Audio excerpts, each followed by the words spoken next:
Assalamualaikum warahmatullahi wabarakatuh. Halo, apa kabar semuanya? Semoga kalian selalu sehat dan tetap semangat dalam belajar ya. Bertemu lagi dengan saya, Lis Irayati Zuliani.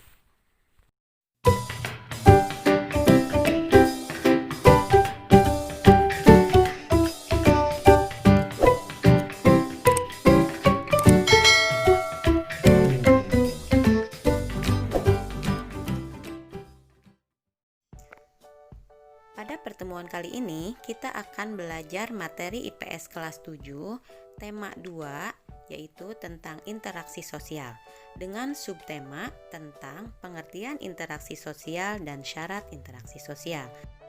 Tapi sebelum kita ke materinya, jangan lupa untuk tekan tombol like, kemudian juga subscribe bagi yang belum subscribe, dan aktifkan loncengnya ya, supaya kalian mendapatkan notifikasi video terbaru dari saya, oke? Adapun tujuan pembelajaran pada materi kita kali ini yaitu yang pertama, siswa mampu menjelaskan pengertian interaksi sosial, dan yang kedua, siswa mampu menjelaskan syarat-syarat interaksi sosial. Salah satu ciri manusia adalah selalu hidup bersama manusia lainnya. Kehidupan manusia sejak lahir di dunia sampai akhir hayat di kandung badan terlibat di dalam interaksi sosial. Melalui pergaulan di masyarakat, manusia terbentuk sebagai makhluk sosial.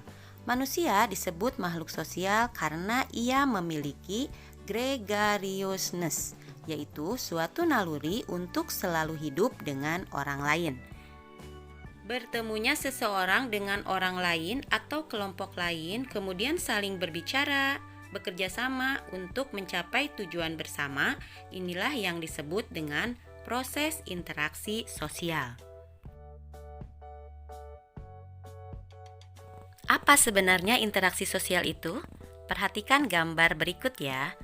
Gambar yang pertama adalah adanya individu dengan individu, yaitu di mana siswa yang ke-1 individu dan siswa yang kedua pun individu.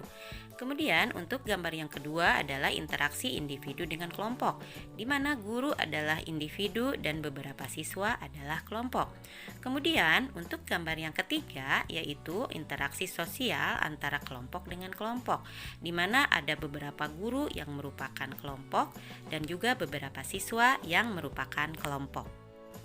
Jadi, dari gambar tersebut dapat disimpulkan interaksi sosial berupa hubungan antara individu dengan individu, antara individu dengan kelompok, dan antara kelompok dengan kelompok.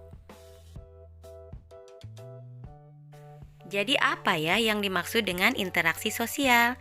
Interaksi sosial adalah hubungan timbal balik antara individu dengan individu, antara individu dengan kelompok, dan antara kelompok dengan kelompok.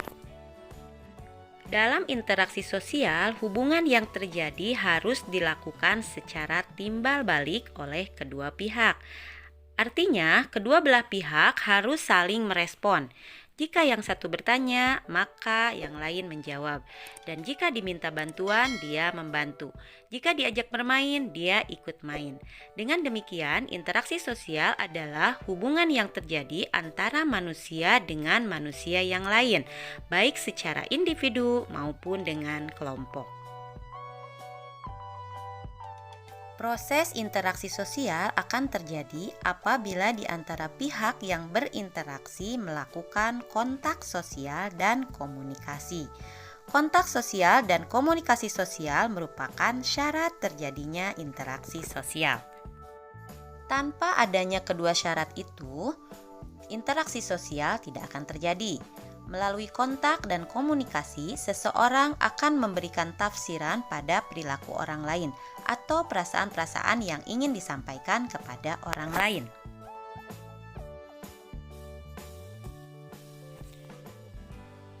Kontak sosial berasal dari bahasa Latin, yaitu con atau cum yang artinya bersama-sama dan tango artinya menyentuh. Jadi kontak sosial terbentuk apabila terdapat respon.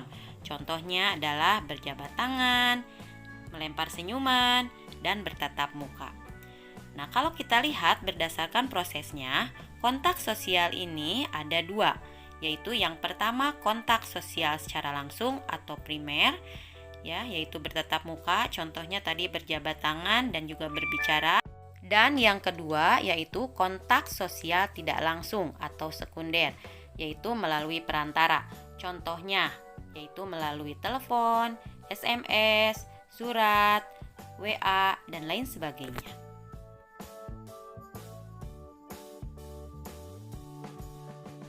Syarat interaksi sosial yang kedua adalah komunikasi. Komunikasi dapat diartikan sebagai kegiatan penyampaian pesan dari seseorang kepada orang lain, baik secara langsung maupun tidak langsung. Orang yang menyampaikan pesan disebut komunikator, dan orang yang menerima pesan disebut komunikan. Contohnya adalah saat siswa bertanya pada guru dan guru menjawab pertanyaan siswa, maka di sanalah terjadi komunikasi.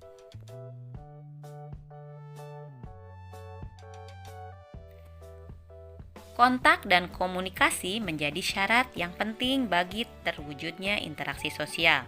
Misalnya, kita bertemu dengan orang Inggris, lalu berjabat tangan. Orang Inggris berbicara dengan bahasa Inggris, dan kita bicara dengan bahasa Indonesia.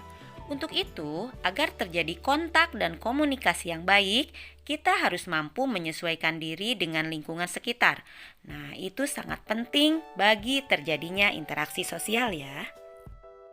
Bagaimana? Kalian pahamkan apa yang saya jelaskan?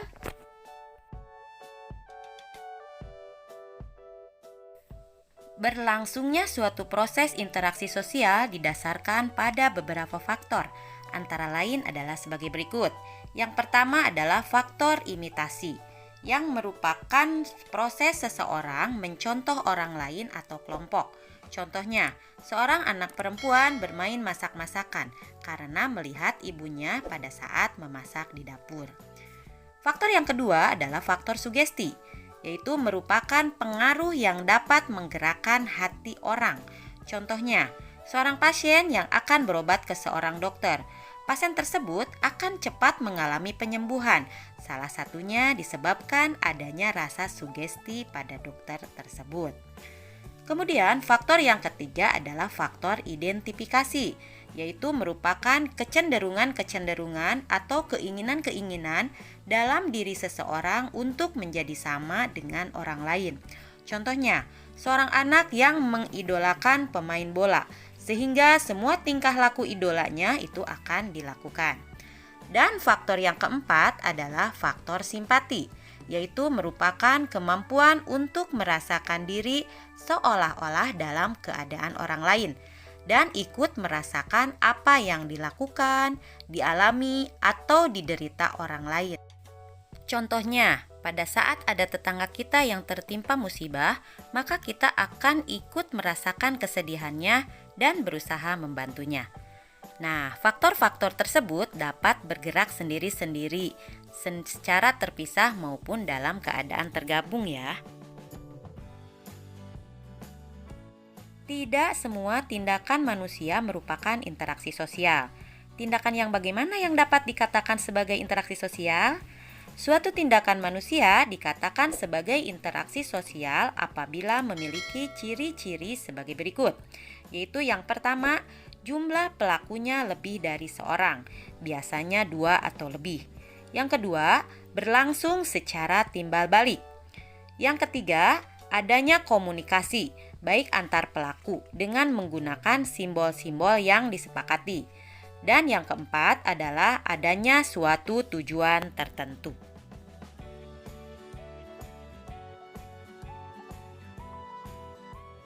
Oke, kalian sudah paham kan apa yang saya jelaskan? Nah, untuk lebih memahami tentang materi pengertian interaksi sosial ini, maka silahkan kalian cari contoh interaksi sosial yang terjadi di sekitar tempatmu tinggal ya.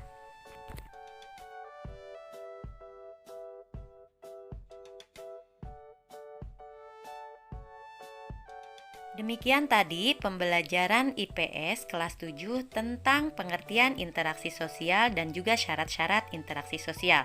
Semoga materi ini dapat bermanfaat ya untuk kalian semua. Dan jangan lupa untuk selalu dukung channel ini dengan cara klik tombol like untuk menyukai video ini, kemudian subscribe bagi yang belum subscribe, dan aktifkan loncengnya ya supaya kalian mendapatkan notifikasi video-video terbaru dari saya. Sampai jumpa. Assalamualaikum warahmatullahi wabarakatuh.